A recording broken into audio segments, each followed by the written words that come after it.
The Secrets of Star Wars is brought to you by the Star Quest Production Network and is made possible by our many generous patrons. If you'd like to support the podcast, please visit sqpn.com/give. Hi, this is Vanessa Marshall. I play Hera Syndulla on Star Wars Rebels, and you're listening to the Secrets of Star Wars podcast. May the Force be with you always. You're listening to the Secrets of Star Wars, episode 132. Hello there. It's a power that Jedi have that lets them control people and make things float. Impressive. Every word in that sentence was wrong. Help me, Obi-Wan Kenobi. You're my only hope. This station is now the ultimate power in the universe. I find your lack of faith disturbing. It's against my programming to impersonate a deity. That's not how the Force works. Force is with me, and I am with the Force, and I fear nothing.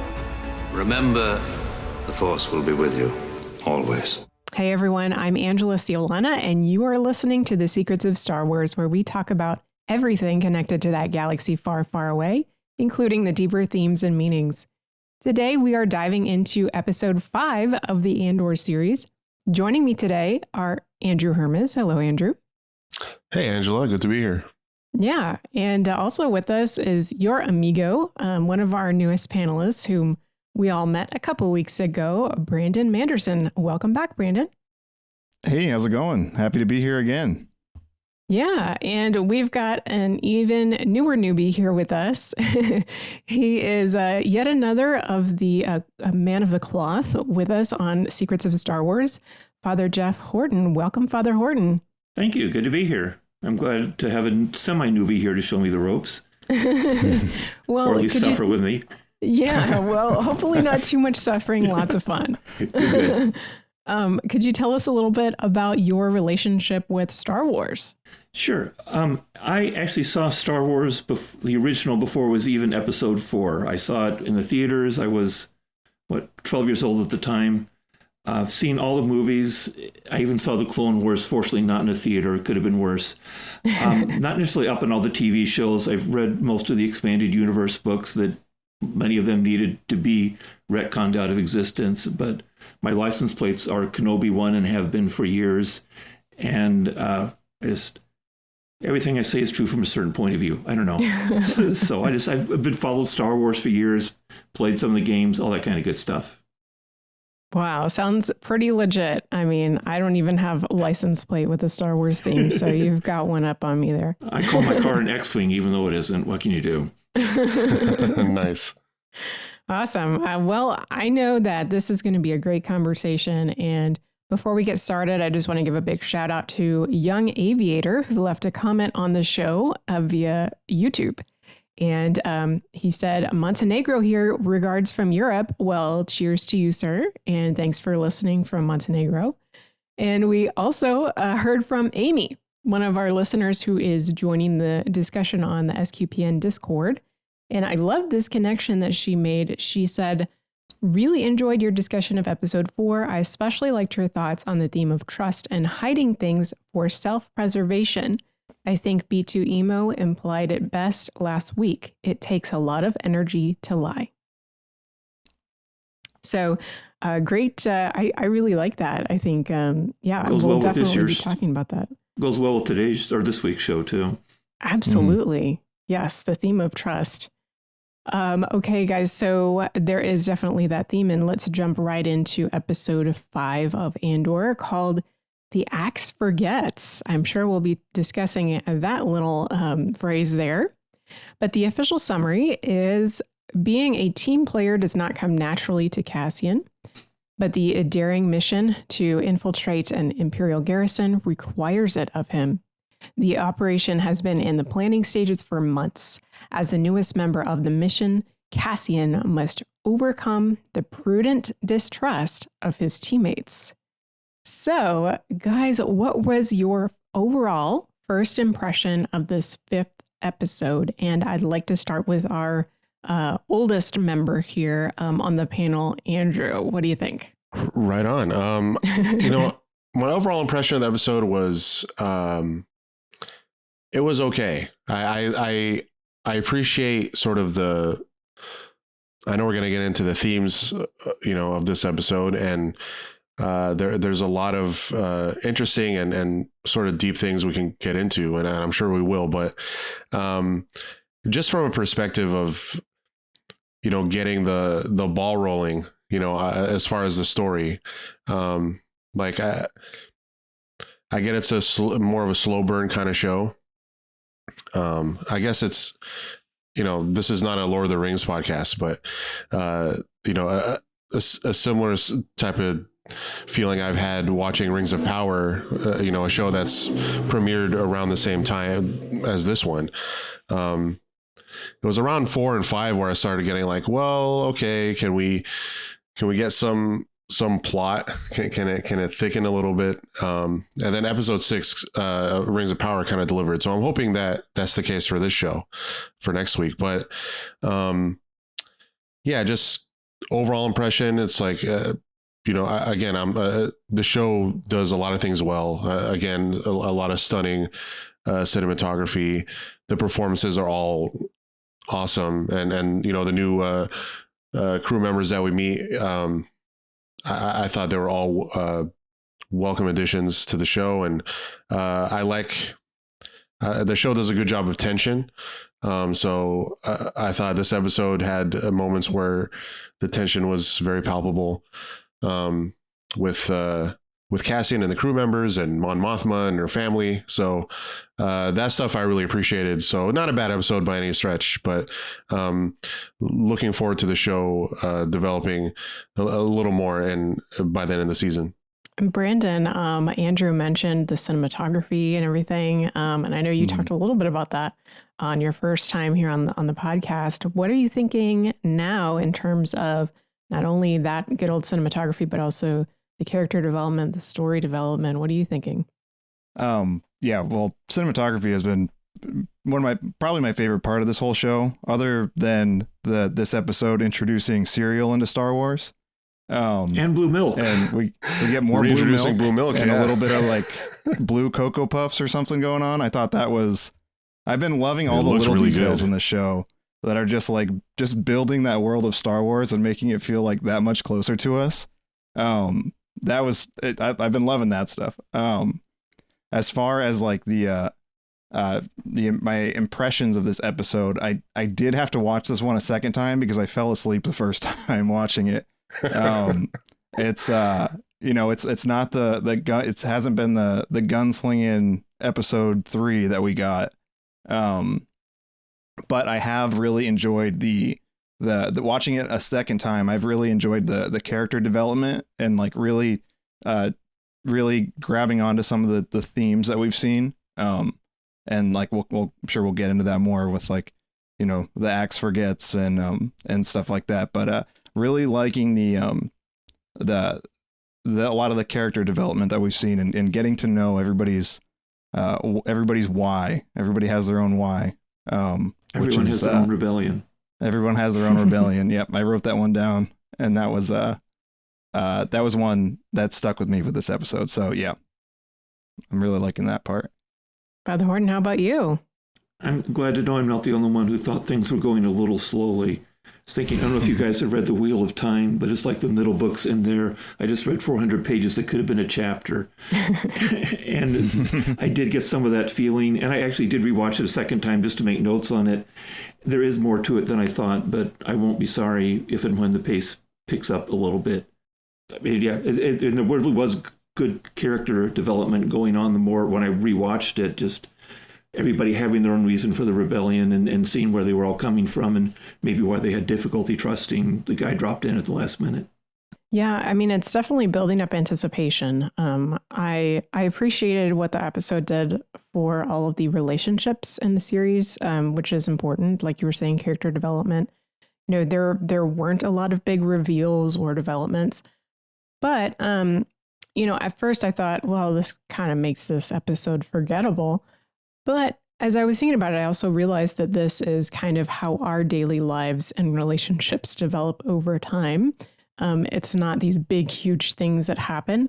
And maybe we're kind of used to that with the series that we've been seeing in Star Wars and the movies that we've been seeing in Star Wars very recently. So it's interesting to be on the journey with these characters in this new kind of way. I heard someone else observe that they think the writers are using this 3-episode arc sort of formula, because we do have 12 episodes in the series. We got our first kind of big action-packed episode in episode 3. So thinking that episode 6 will be the next one, and then probably episode 9 and episode 12. So that's what I'm subscribing to right now. Yeah. I saw that same kind of thing written somewhere, that basically they're each a 96-minute TV show or 2-hour TV show with commercials, which makes sense. Yeah. So I'd like to go ahead and get started talking about that character development and those stories and relationships. And, we do start off with the milk and the cereal.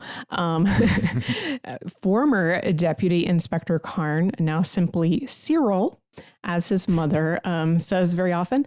And he seems to really, I think, be boiling to a steam at this point. He is just boiling. So what did you all think that, why would the showrunners choose to focus on these conversations with his mother at home at this time for this character? What are your thoughts on Cyril right now and his mom? Yeah, and I was kind of lost with what was going on there. I mean, we don't want to forget he exists, but I also know we haven't heard a thing about Andor's sister for the past 2 episodes, so I don't know why we need to keep a close eye on him and not have anything else going on. So yeah, I didn't exactly get it, except if they're just setting pieces in place for something further on, okay. That was kind of the same impression that I had.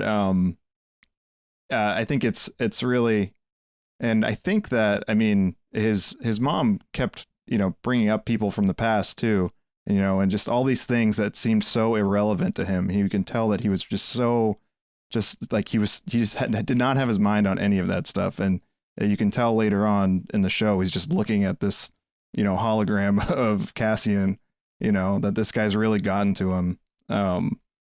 It's funny to see that fall from grace. These guys really, like, the first couple episodes, he really thought that he was this big kind of character doing with this huge story going on. And then now he's back at home eating cereal with his mom. I feel like I can relate to that big time. Yeah, I do agree though. I think I'm sure they're setting something up for his character and Cassian, and I am excited to kind of see where that goes, because I don't know yet. Yeah, I think of course there are more plans for him. I think we wouldn't have these sort of intimate moments with him if that wasn't the case. But I thought it was interesting.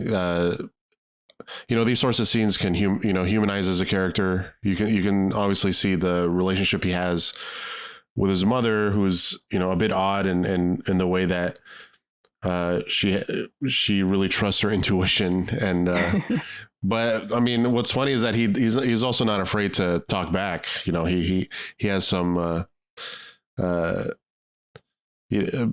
tough words for her as well. Yeah, I think there's whatever ends up, whether this is something where we're just having a day in the life of Cyril, or whether his mom plays a bigger role is one question. But I think at the very least, we're just seeing sort of how this guy operates, what's his mindset. And right now he, like you mentioned, Brandon, his eyes are solely set on Cassian, and there's nothing that's going to get in his way. Except for some delicious blue milk and cereal. It looked really good. Yeah, it did look good. Yeah. Oh, I bet you they're going to be selling that at Disney soon. Oh, absolutely. Oh, no doubt. Yeah. With blue milk. Yeah. With blue milk. Yeah, blue milk's well, going to be they're in stores already everywhere. serving blue milk, I understand. Good. Mm-hmm. Yeah. So as far as what I thought of this, I think, one of the things that I noticed about the mother, I think her name was Edith, was that she was having a monologue and kind of assuming a lot of things about her son. To me, when I looked back at that conversation, as well as a lot of the things that happen overall in this episode, I thought that there was a theme about what does it mean to know a person. We can talk about that more going forward, but we see that he and his mother are literally on opposite sides of the kitchen table. And again, she is just assuming that she knows him. She knows what he needs. I need to call Uncle so-and-so. And so I really thought that, yeah, there's definitely something going on there that they're setting up. Maybe, I don't know, some people have speculated, is he going into the rebellion? Is he going to cast off on his own? I'm really curious to see. But I do think it was intentional having those conversations in this particular episode, because we talked a lot about, or the characters talked a lot about about knowing someone and trusting someone. So speaking of that, there's this character who demonstrates an aggressive need to know more about Cassian, Skeen. So what do you guys make of this character that we got to know a lot more about? And why do you think he is so important to this team and this story overall, if you have any thoughts on that? Well, there's a good chance that, we know Cassian eventually dies, and there's a good chance that all these people die. And, and for a revolution like the rebellion, you're going to need someone to write all these events down. And the fact that he's writing this manifesto and he's keeping all these events in track, it could play a part, and whether it reveals itself later on in this show or in another one. So that, I think you're thinking of Nemec. Yeah. But I'm talking about I am totally thinking of Nemec. The guy with the tattoos? Yeah. The guy with the tattoos, yeah. Wow. Okay. Well, you can copy and paste my thoughts when we're talking about Skeen. I have him next on the docket. Nemec, I was really impressed with how well the actor playing him did with that too. It was just very, very believable. Oh yeah. Yeah, you're talking about Nemec. Is it Skeen or Nemec? Skeen guy. For Skeen. Okay, yeah. Yeah, he was definitely believable. 100%. Do you have any thoughts, any theories about his tattoos, what his past was? And I actually checked the Google on this today, and there's all kinds of speculation. Nobody has much. Sounds to some degree like both he and Cassian overlap with the battle where Han met Chewie in the Unfortunate Solo movie. Mm-hmm. So there might be connections in there somewhere. Yeah. Yeah, I think at the very least it's like, these are like gangs that he ran with in prison. There could be like a Mandalorian connection, obviously with the Krayt Dragon. So obviously someone like him, whenever a character like that comes into the fold on any show with like a bunch of tattoos and is like kind of rough around the edges, there's always something else going on. So Krayt is a Tatooine reference though, isn't it? Yeah. Yes. So we might have a Tatooine connection in there somewhere too. True. Brandon, it always goes back to Tatooine. It always goes back to Tatooine. Yeah. Brandon, do you have any thoughts on this character? I think that the character, I think that he sees through Cassian, and he really just doesn't trust him. So he's like really pointing out like the fact that he's just like standing there shirtless, and he's like, "You're looking at my tattoos." He's like, "You know what they mean because you're looking at them." I think that he's like really. I think that's. I kind of got lost in the dialogue when they were talking about what they all meant. And stuff like that. So, but what I really pulled from it was that, he has this desire to trust people and like for this cause. But he knows that Cassian's not just some regular guy. It's just all like, obviously there's something off with him. Nobody's trusting him. So that's kind of all that I could really pull from it. Yeah. So. When Cassian's building up that distrust too by anytime anybody goes near his stuff or touches him, I mean, he does not want to be known. He does not want you messing with his stuff. He does not want you to get close. Mm-hmm. Yeah, I mean, there's a lot of vulnerability going on, I think, underneath the surface with all of these people, particularly with Skeen, and we see into his soul a little bit when he reveals the story about his brother. And again, I thought it was interesting on that theme of like, what does it mean to know a person when basically this was like the reconciliation between Skeen and Cassian, where he's like, okay, Vel wants me to tell you this, so here goes. And he becomes very vulnerable, and it's a very sad story. And then after that, Cassian just kind of asks, what kind of farmer? And that's it. It seems like Skeen is satisfied with that. So I'm wondering why that is. Is it just because, again, with the thought of, what does it mean to know a person? Is it really just about trust? Is it about like, hey, you told me something about yourself. Here's something about me and my past. And something that, they both show some vulnerability with each other. So I thought that was a big moment for both of them. I thought Cassian reaching out and asking the follow-up question was a real sign of trying to make the contact. He doesn't, why does he care what kind of farm it was? He doesn't, but he wants to show that it's not just a random story he's being told, that it is something that matters to him. Right. And so, yes, we definitely learned a lot about Skeen. We also learned more about Nemik as we began just a little while ago talking about. He's the quote-unquote true believer of the group. So yeah, let's talk a little bit more about, I think the actor here also did very well. He clearly is the kind of young idealist, of the group, and he has these certain attitudes and values. So what did you think about him and his old Polaroid camera that's now a navigation device? I love it. I love the sound. I love the way it popped up. It was really cool.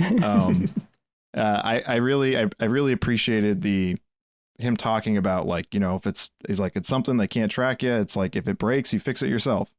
And that's kind of like, really feels like the motto for the rebellion. It's like this. We don't have all these people like just giving us stuff. We're not relying on this kind of stuff. And he has that like true rebel mentality, but I do think that that can also fall into that almost like I can do it myself kind of thing. That the mentality is could be a downfall as well, because then that's kind of a lack of trust. But it is kind of that rebel mindset. So you can tell that he's working with the rebels and stuff, but at the same time, you can like within some of the words that he said that you can tell that he's like, I can do things on my own kind of thing. I got this old technology that I know how to use, and then this book that I write everything else in. So it's that was kind of the character that I got from him. So, but very very cool technology. I mean, I love the way it sounded, and the way it looks is great. It was interesting. He's the only character I think we have so far who's given an ideological reason for being part of the rebellion rather than just some reason or other to hate the Empire. He has a speech about elemental rights, which would be interesting to know what he thinks those are. He's in it for liberty. In fact, I keep waiting for him to say, come and see the violence inherent in the system or something like that. Mm-hmm. But he's the one person I can see with a positive, this is what I want to get out of the rebellion versus just I want to tear down the Empire. Yeah, and it's interesting to see like the conversations that he has with Cassian. Cassian, like he doesn't have his full fleshed out beliefs yet, and he's he's talking to someone who, like you guys mentioned, who's so sure of what he believes in and knows like how important it is to document the totalitarianism of the empire and by making sure that that future generations learn from these mistakes, so history doesn't repeat itself. We that's something that's relatable to real life. We constantly look to history to whether it's something that's happening on a national level or international level, like there's always something to look back to. Unfortunately, more times than not, history does repeat itself in one way or the other, but at least it's easier to point out like evils and atrocities and to not be fooled by some big bad evil propaganda machine like the Empire. So it's interesting to see that interaction between them. What's he say? It's easier to cover up 40 atrocities than one, or something along those lines. He said it's easier to hide behind 40 atrocities. Thank you. Yeah, than a single event. The quote that I wrote down was, "The pace of repression undermines our ability to understand it," and that's the methodology. I think that was very relevant to today. I feel like we are potentially bombarded with information about atrocities or injustices all over the world nowadays, like 24/7 through our smartphones or, whatever media we're consuming. And it's very common, it's very natural to simply get used to hearing about it, and not to do anything. We almost become numb to these injustices that we hear about. And so I felt like that was almost a commentary on contemporary society. You hear about in the news, there's people that have connections to fascism are gaining leadership positions all over the world. And so I think that was very intentional on the writer's parts to include. But I wanted to kind of touch on what you were saying, Andrew, because, as we go into looking at Cassian as a character, there's a lot that we are learning about him. But last week, we touched on the idea of Cassian as a migrant and how that affects a person. And this is, tying into the idea of injustice, and also his value system is not fully developed yet, I think, because he's still in kind of survival mode at this point. I wanted to talk a little bit to you about this, Andrew, because you've talked about in the past about how your family came from Iraq. And I was wondering if you could see any of the connection with the character of Cassian, just based off of like family history, stories that you've heard. I quoted Diego Luna last week about how the life of a migrant affects what you're willing to do. So I don't know if you have any thoughts that you wanted to share on that. Absolutely. I mean, if you think about, not just my family, any Chaldean immigrant story, or any Christian or religious minority from that region that's come to America in the last 50 some odd years, at the very least, they've come to this country because of the atrocities that are going on in that region, and have really been happening there nonstop. You could almost say for 2,000 years, but especially in the modern era, you have the first Gulf War and then the second Gulf War and ISIS, and there's like things you don't even hear about on the news that are going on. My parents, they both have their own stories because they met and got married in America, but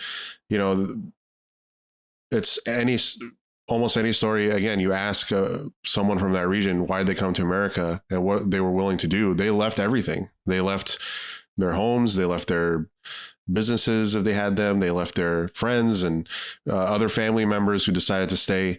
So they left everything because they believed in having freedom was that important to them, and having opportunity and being treated like an equal, being treated humanely was more important and was more valuable than any dollar sign or any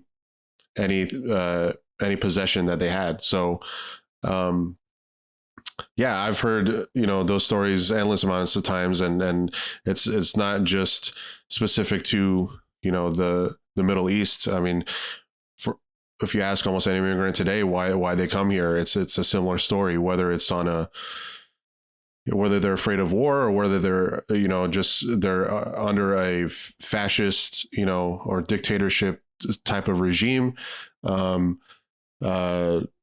whatever it may be, and whether it's just not having opportunity, just where there's the poverty level is so high, and like the sort of distance between the poor and the rich is so preposterous that it just doesn't make life seem fair. And Cassian is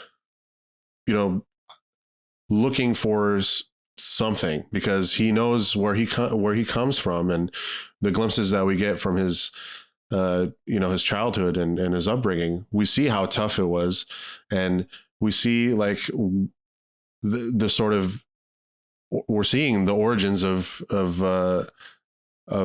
his motivation to be part of this rebellion. Obviously, we know where it ends, and we're getting to see the story of where that passion comes from, and where those beliefs are, and like most immigrants, like my parents, having lived here for decades now, their beliefs and feelings about this, whether it's this country and thinking about their country back home, evolves all the time.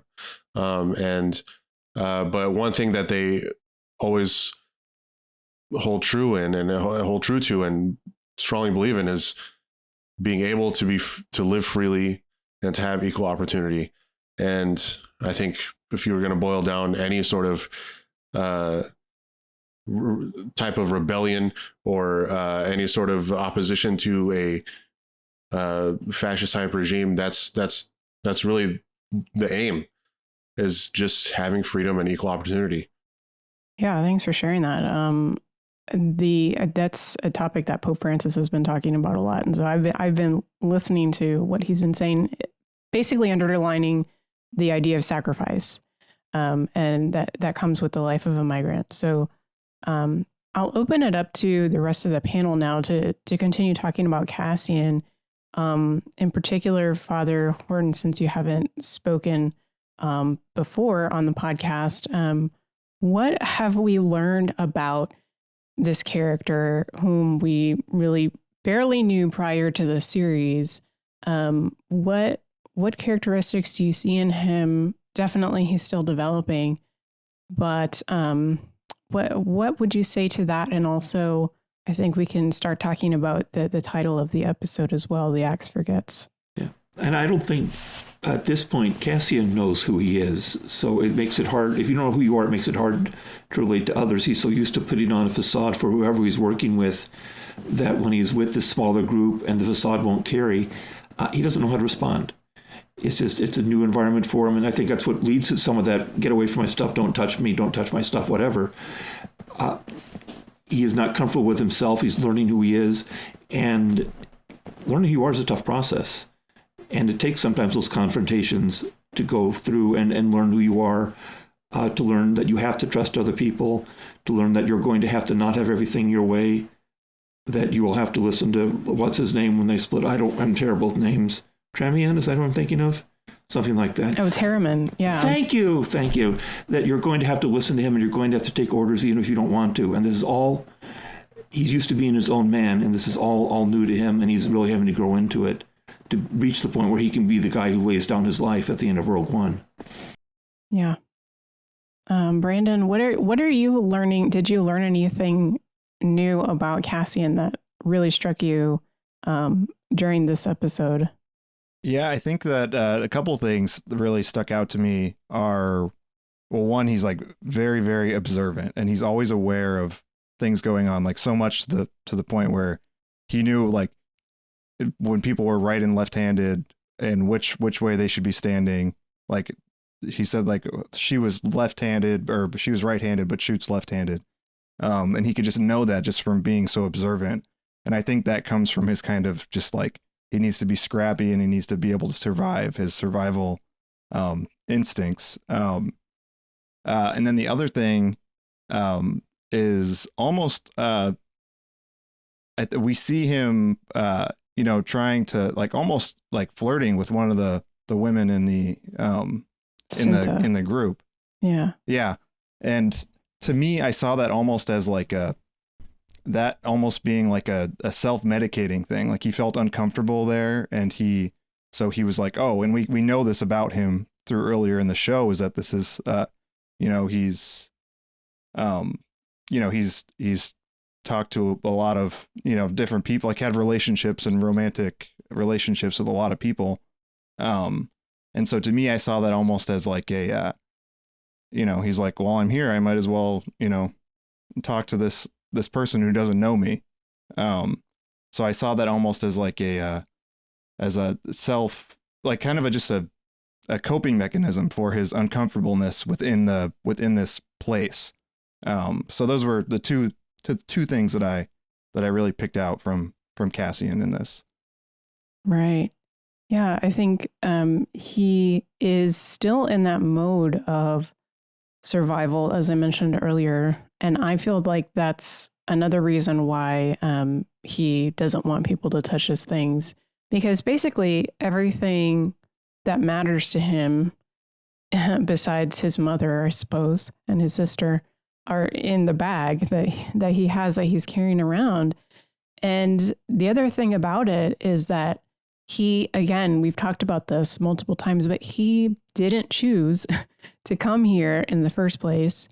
He didn't choose to go with Luthen. He really is, again, just like when he was a kid, he's finding himself in the situation that he did not choose. And I suppose, is that an injustice? Is it not? Probably not exactly. But in a way, it kind of, it opens my eyes to more about this guy that we met in Rogue One, who was willing to do whatever it took just to get the job done. And it's a wonder that he was so, at first in Rogue One, he was so committed to following orders from someone else, because it seems like he's very headstrong right now. I don't know if y'all are also picking up on that. I noticed too, when he's pressing why he's there, he just sounds like Han Solo. I'm in this for the money. And so I wonder if there's supposed to be a similar character arc developing there, where we have this, I'll do it for the money, and then eventually buys into the whole thing that's going on. Yeah, that's a nice parallel there. But yeah, it's hard for him not to be so headstrong, because he realizes he's smarter than all these people. I mean, at least he knows how to fly a ship, an empire and a ship from the Empire, and he's like, man, are you guys serious? Like, there's only this many of you, and you guys, is this a test, or do you guys really not know how to fly this thing? Yeah, so those sorts of things are really not gonna help push him forward to the Cassian that we see in Rogue One. But I'm sure we're gonna see him eat a lot of humble pie throughout the show, because again, we know where the story ends and where the evolution ends up. So it's going to be interesting to see how that dynamic works, where he sometimes feels like he knows what the right thing to do is, and will he be able to, again, this whole trust thing, will he trust someone else with his life in their hands? So I'm sure there'll be plenty of opportunities for that going forward. Yeah, and talking about the axe forgets, but the tree remembers. Each one of these people, as we mentioned earlier, have some story that they remember this trauma, whatever it was that happened to them, to their family.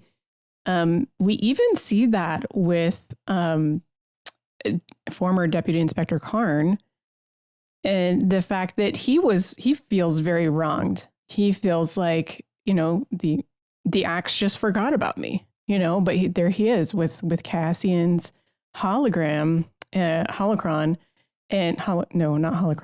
hologram. But this whole idea that the tree remembers, it's almost like they're planting this seed for us by having that line spoken in this particular episode for future sort of bringing that back up again, so that we see how, we saw very briefly, there were 2 ISB scenes. There was one scene with Dedra, which we'll get to, but there was another scene back on the planet where they were searching for Cassian. They made a mess, blah, blah, blah. They're just, they don't care that there was a lot of people that, were hurt, that there was somebody that was killed. It was just sort of like, brush everything up, clean it up. Let's get going. Let's get our base operating here. That was the attitude. That was the mindset. So, the axe forgets, right?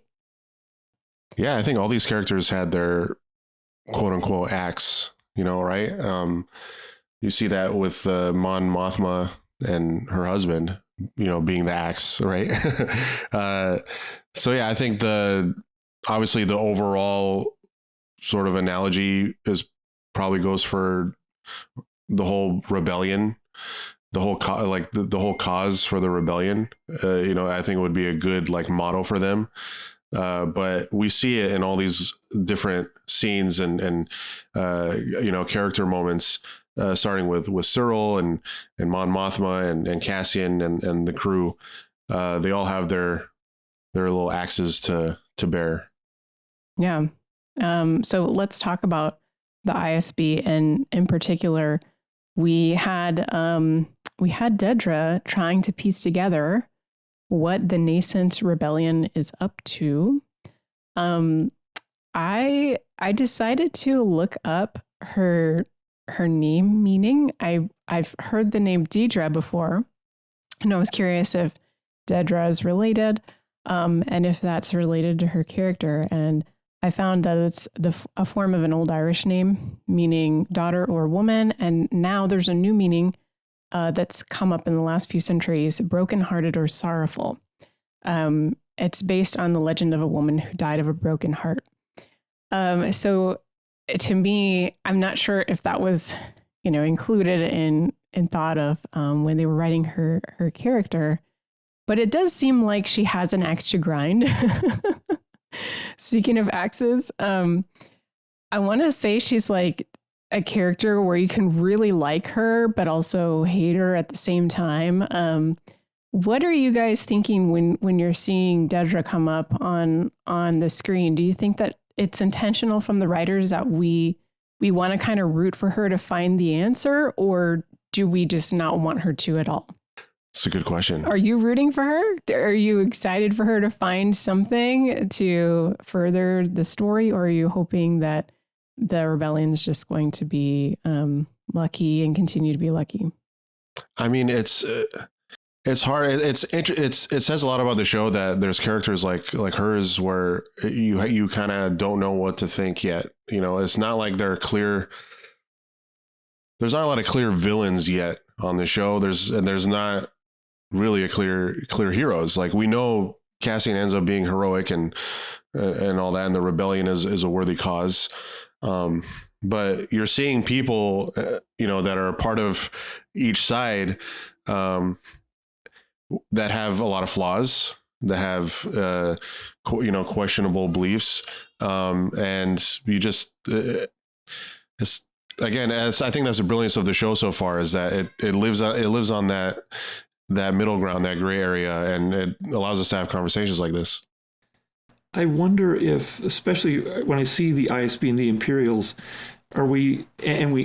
Lucas definitely built the Empire off the Nazi Germany model, among other things. Are we going back to the whole banality of evil thing, that nobody in the Empire, except maybe at the very top, is dedicated to being evil? They're just functionaries trying to do their job. I don't necessarily buy the whole banality of evil line anyway, but that's really the impression I keep getting, that these people are just, I mean, the whiny guy on the planet, can I be the prefect? You know, it's not people wanting big, glorious things. It's people going along trying to do their job and not realizing or not wanting to admit what it involves. Yeah, Brandon, you're nodding your head there. What are you thinking? Yeah, that was actually something that I had been thinking about a lot during the show, is that the show has so many grounded elements to it, like really grounds the Empire and really grounds like Star Wars. Like, they don't know that there's like this old guy that can shoot lightning out of his hands that's like directing all of this kind of stuff. So to me, it's like, it's funny. It's like, who do they even know who they're fighting for and what is going on? So it really brings in that gray area to me. So I was actually thinking about that earlier today, like just laughing about like Palpatine's over here sitting in his like spinny chair, you know, and he can shoot lightning out of his hands, and he has, you know, people who don't even know what they're doing. So and there's people in the forest like plotting an entire thing to get one ship, you know. So it's I think just like it bringing up those types of things is really interesting to me, that this show is doing. Like, do you know what you're fighting for? Can you really dig into it? I can only, yeah, that's. Well, that's definitely a difference between the Empire and the Rebellion, isn't it? That it's very few people in the Empire who seem to be truly personally invested in the cause of their organization, whereas those who are involved in the Rebellion, as we've been talking about through this whole show, they have something. And we haven't discussed the lieutenant who's helping them, but there were some really great scenes with him in this episode, to see how he is trying to, I think, plant some seeds in the minds of his underlings that he's not the one orchestrating this situation where there would be very few employees in the facility when their Cassian and the team's mission takes place. He also has a personal story behind that as well. Any thoughts on that particular character before we move on? I thought the scene where he was chatting with his underlings and all the people would gather and you could smell them, and it's too bad. And knowing his backstory, just why don't we rub a little more salt into the wound there? So I thought that was a well-played touch. Why he's not an Imperial at heart. Yeah, I thought it was interesting too, just to see the contrast between him and Deidre, where, you know, he's able to like lord himself, you know, all over the place, and he was able to climb up the ladder, and she was, you know, kind of never offered that. So I think the show is making it a point to make that comparison, that contrast between those two. I felt that he didn't. I mean, I think, you know, in his story, in his life, the event that led him away from the Empire was he had a relationship with somebody, and then they said they took him away, and then she left him, and then he was like, all right, I'm done with the Empire now. So I think it, in like terms of like the Empire, like didn't really take a whole lot to really dissuade him from the Empire, but it was that interesting personal, like that personal choice that had. It was like that personal thing, because, you know, relationships and family and things like that has been such a heavy theme on this, that he was really, it seemed like he was really just kind of looking for love, and then it was taken away from him because of the Empire, like kind of because of the Empire, and then he was like, all right, I'm done with these guys now. So I thought it didn't take too much to dissuade him from his job. But yeah, just my initial thoughts on him. Right. It's a contrast between treating someone as an object versus treating someone with dignity. And clearly the Empire doesn't care what happens in the personal lives of their employees. They just want to get the job done. So, yeah, since you brought up family, let's talk about Mon Mothma. Not that I don't know, Father Horton, if you're marriage and family therapist, but I don't think any of us are. What's going to happen to this poor family? He never, in later shows and everything I've read, he never shows up again. So obviously there's no communication going on multiple levels, and whatever has led her to help with the rebellion means nothing to him. And so there's no trust there either, since we're talking about trust issues. I think that it's interesting that a character like Mon Mothma would end up with him in the first place, because they are so different. So I think that's initially what, we know this character, episode 4, A New Hope, episode 3, and a little bit in Rebels, and Clone Wars. And so I think it's just it's an interesting, it's just interesting how she could have ended up with a character like this, who really doesn't care what she has to say, has very different ideals, and you can tell that it really does affect her. Maybe pushing her more towards that rebellion and towards that could be her, that could be her why, that could be her reason to be a rebel, her own rebellion, along with, believing in the actual rebellion. But I just found that to be an interesting contrast of characters. Yeah, arranged marriages are not a good idea.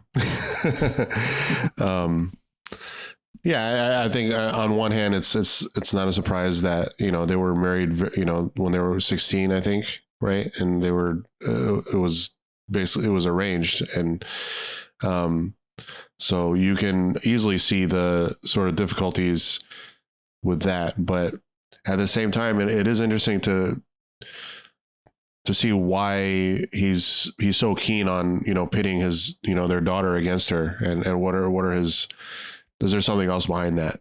Is it more than just, a silly, power thing, or is there something more behind it?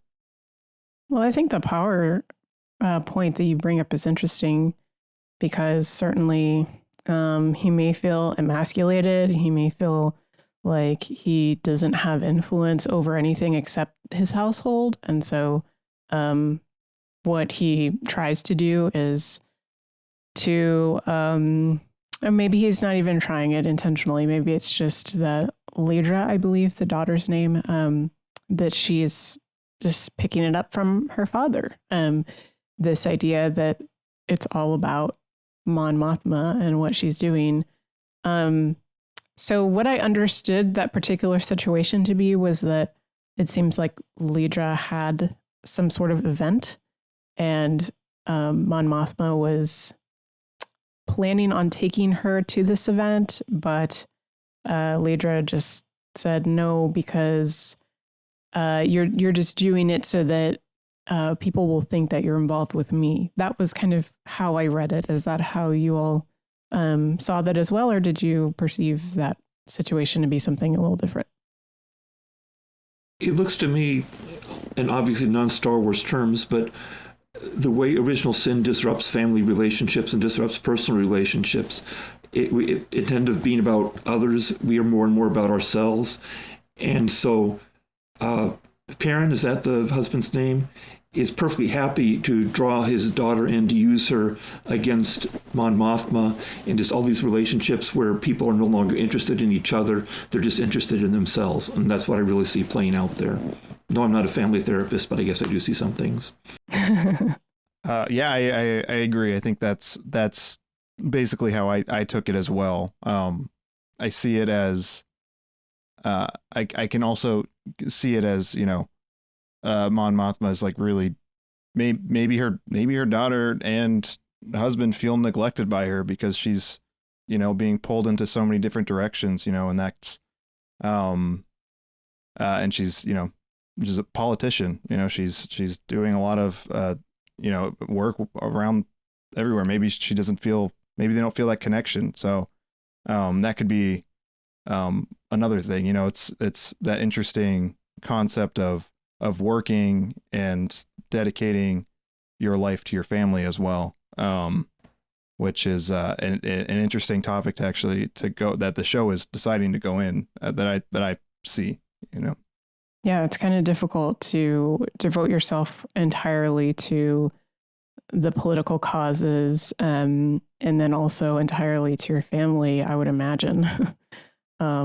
So she certainly is sacrificing a lot for the cause of people in other planets and other situations, and other families. And I kind of sympathize empathize with the family, but I don't think they're going about it with conflict resolution the proper way.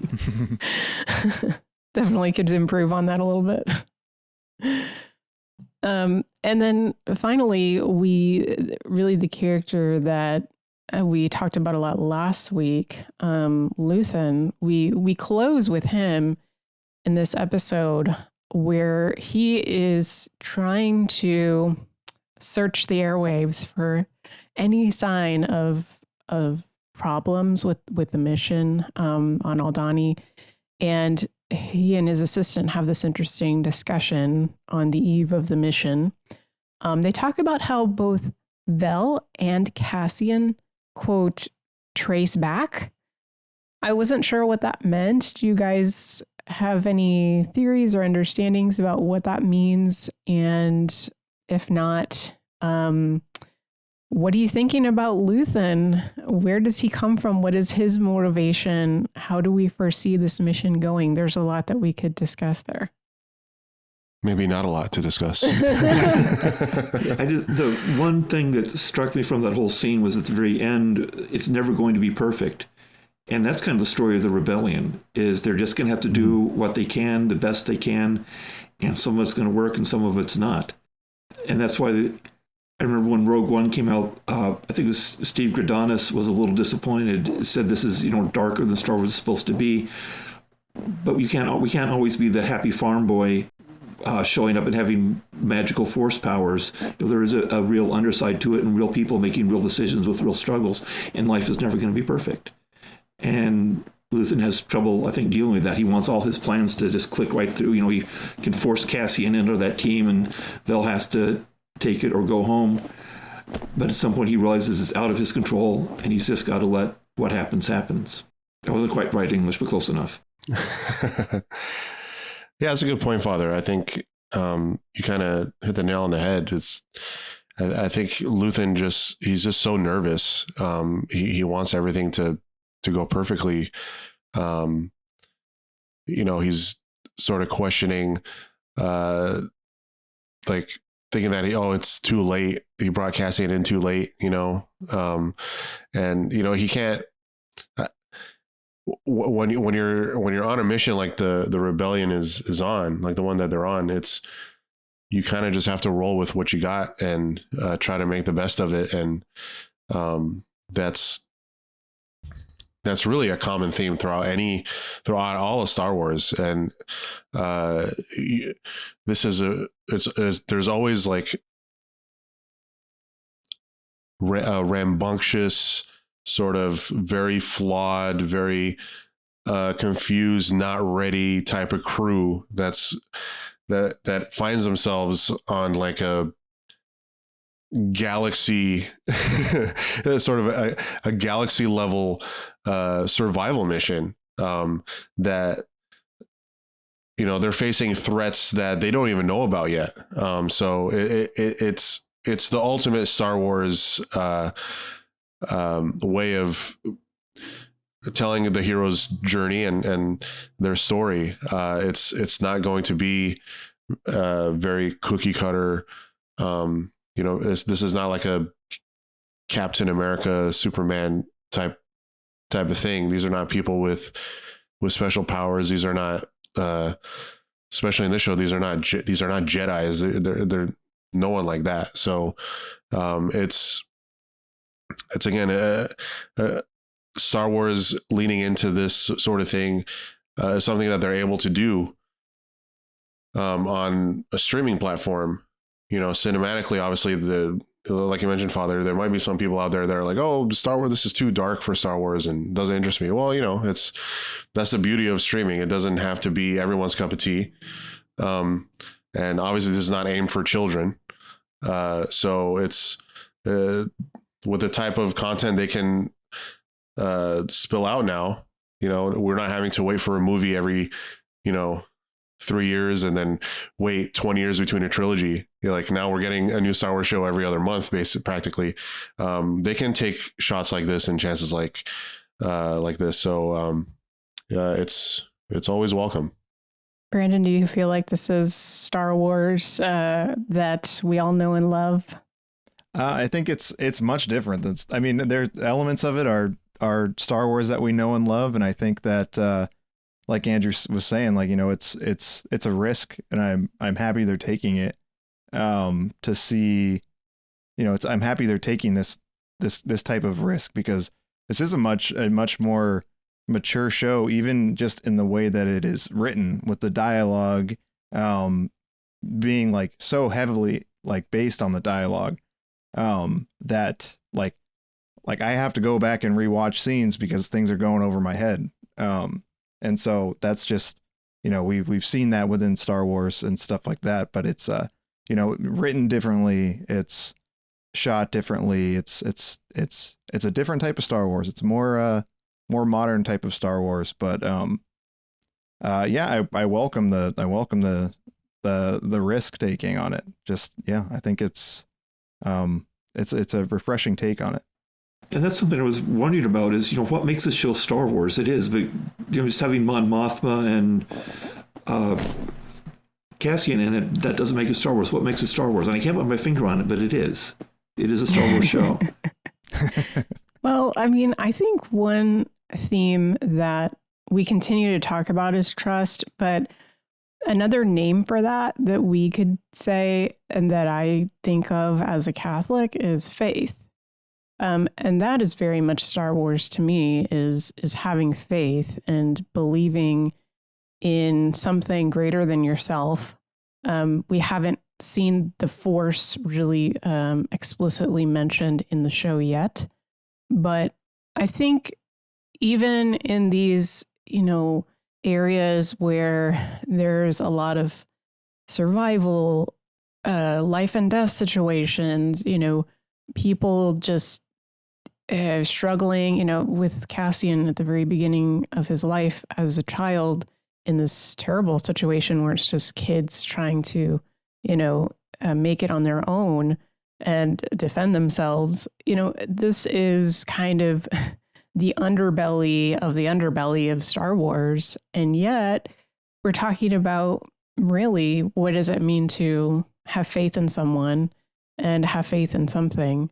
And how do you grow in faith, in a way? Because, for me, faith is about trusting in God and in another person, in my values, So I find that particular theme to be very much a Star Wars theme that George Lucas certainly wanted to convey. So we're getting it, but we're getting it in a different way. Amen. Yeah, that was great. I totally agree on that. All right, cool. Well, I guess that's a good way to end it. Do you guys have any final reflections, any other observations you wanted to mention before we wrap it up here? Nothing deep and profound, but I really loved the low TIE fighter pass over the valley. That was cool to watch. Yes. There's that awesome. mock loop in Wales where the Royal Air Force flies jets low and fast, and it reminds me of that. And that was an awesome visual bit there.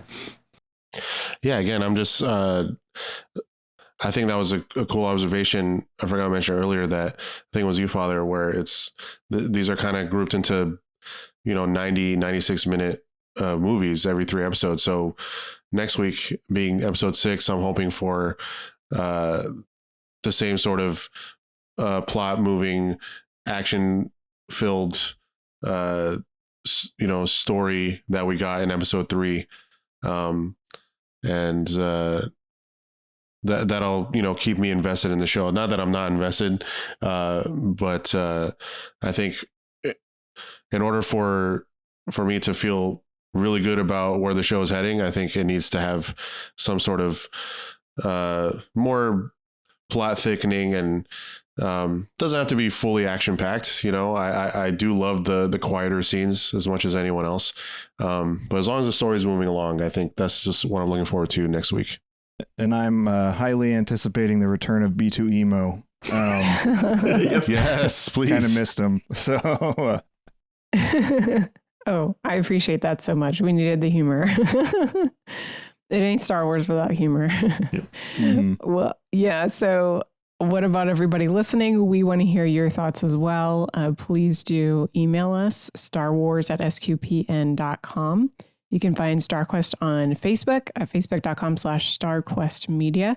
Just leave a comment there, or you can tweet us at SQPN. Be sure to share the podcast with friends, family, people that you know that are watching Andor.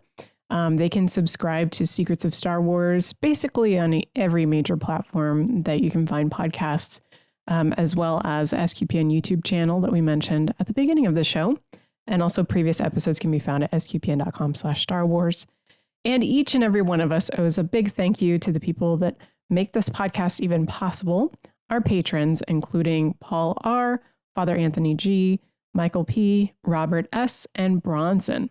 And you too can help make StarQuest's mission possible by becoming a patron at sqpn.com/give. This StarQuest show is brought to you by Tim Shevlin's Personal Fitness Training for Catholics, providing spiritual and physical wellness through personalized nutrition, workout and prayer programs, and daily accountability check-ins. Learn more by visiting fitcatholics.com. All right, everyone. So next week, we will be taking a deeper look into, what promises to be a very exciting 6th episode of Andor. Until next time, Brandon Manderson, thank you for joining us and sharing the secrets of Star Wars. Thank you. Thank you for having me. And Andrew Hermiz, it's good to have you here as well. Thanks for joining us. Thanks, Angela. It's been a pleasure. And Father Geoff Horton, thank you. And it was great to meet you, and we look forward to more with you. Thank you. Glad to be here. Glad it didn't crash and burn. So there we go. And once again, I'm Angela Sealana. Thank you all for listening to the Secrets of Star Wars on StarQuest. Here's another show on the StarQuest network you're sure to enjoy, The Secrets of Star Trek.